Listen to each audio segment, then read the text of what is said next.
Hi, I'm Paul Sage. Hi, I'm Nick Conkle. Hi, I'm Dan Crenshaw. And we're here to talk about the group gameplay in Tamriel. Yeah, so here what we're looking at is an overland boss monster. One of the things we looked at is the fact that people at first really kind of like to get their legs, so to speak, under them by playing alone. And so what we wanted to do is provide friction elements to really get people involved in playing with other people, because we don't want to force you to play with others. We want to give you encouragement. So we opened up here with Sorcerer's Crystal Shard, kind of stun the guy right off. I'm the healer there, just went into lightning form. We'll do it again. Yeah. So that's going to reduce my damage. So I usually pop that when the boss has turned to target me. You see me blocking there as he unleashed his AoE. I popped the healing ward, or steadfast ward, on my buddy Eric there, since he was getting focused by the boss.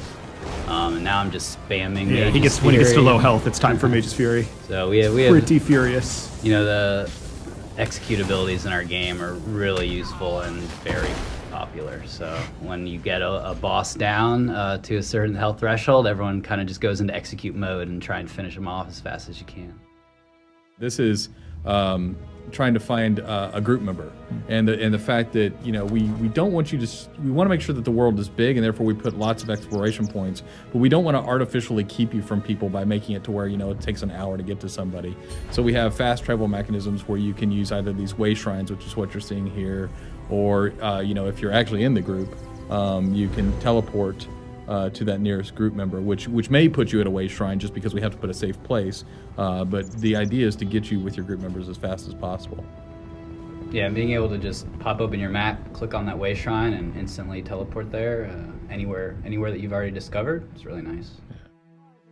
And this is a Dark Anchor encounter. Yeah, anytime you see something like this out in the world and you know, hey, there's 6 guys there and then performing some sort of super ritual, and I'm pretty sure something terrible is going to happen after that, you want to be able to quickly get a friend to come with you, because you're not going to be able to take that out by yourself, probably. That guy's going to be fine. Trust me, guys. I don't think he's going to be fine at all. It's going to be great. He's floating in midair. Yeah. Yeah, so he got sacrificed, and in his place, bad things. I think one of the funniest things about Dark Anchor, he's going to be fine too. Oh, he's not going to be fine at all. No, that feels good. Yeah. Poor guy floating up into the sky. Countdown to 1 shot. 3, 2, 1. 1 shot. There's nothing wrong with sneaking up with a bow. P.S. That guy was dead. 1 shot. Give him the AoEs. The idea is that Molag Bal, who's this, a Daedric prince, is trying to pull the world, which is called Nirn, into his realm of Cold Harbor, and basically make it a bad time for everybody. So this is one of those anchor points, and that's why you see all of his minions spawning in. These Daedra are trying to prepare the way for him to bring Nirn into Cold Harbor.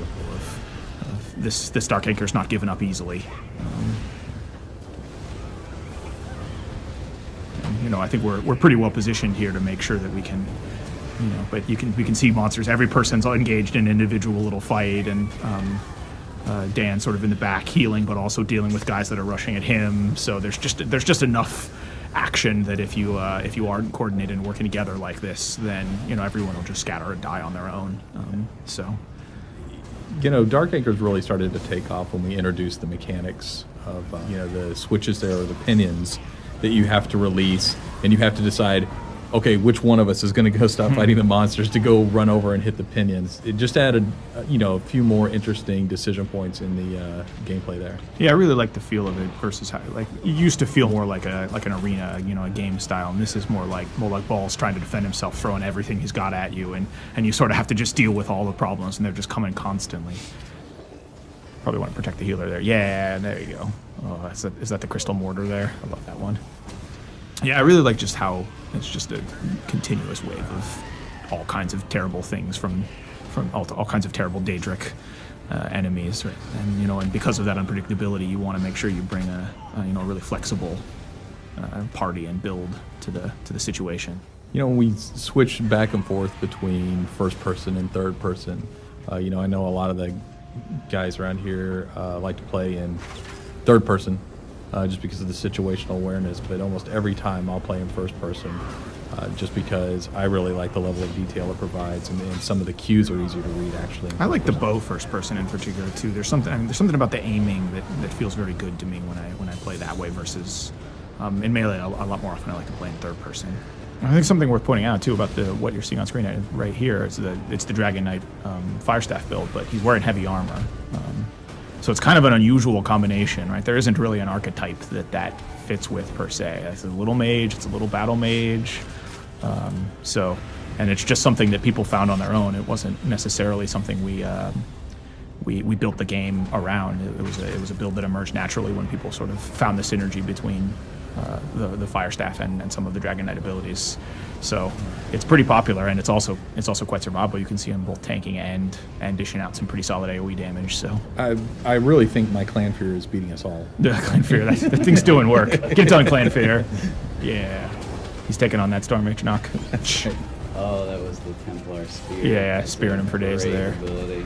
You know, I think if you're playing the Bow Templar, certainly that spear ability that knocks him down. Yeah, it's pretty cornerstone. Yeah, is very helpful. And then if you take the bow ability, which is scatter shot, you've got another knockdown, so you can take on 3 opponents pretty easily. Yeah, so I chose the Sorcerer Healer because I love the heal staff abilities first off, and the Sorcerer gets a ton of mana regen. Dark Exchange. Yeah, and the Dark Exchange ability, which basically lets me sacrifice stamina, which as a healer I'm not using a whole lot, Right. to regen both health and mana. So Yeah. just awesome all around. Well, speaking of sacrifices, we Yeah. have this have this going on. You know, for practice being illegal, Daedric worship sure does play a Yeah, lot. it's awfully prevalent. This is a harvester. You can see that there's a little orb on the side of your screen there that just got exploded. That will gradually restore health if you don't stop it from getting to the harvester. That's sort of how you take her down. And there's 4 of them that spawn, and you have to take them out before they get to her. Ooh, nice dodge. Yeah, that was a pretty sweet dodge roll. I think a harvester is actually one of our unique Daedra for Elder Scrolls Online, correct? Yeah, I think so. Take that harvester. Yeah. So that's at the end of all the waves, or all the sort of continuous waves. There's one giant boss, and then you get the opportunity to knock out the thing for good, which is what's happening here. And you can see like it was a really bad place. The world was warped around this, and after you take it out, it sort of returns to normal. You know, the skies go back to clear. Yeah, Pretty sparkles. Yeah, take that, Molag Ball.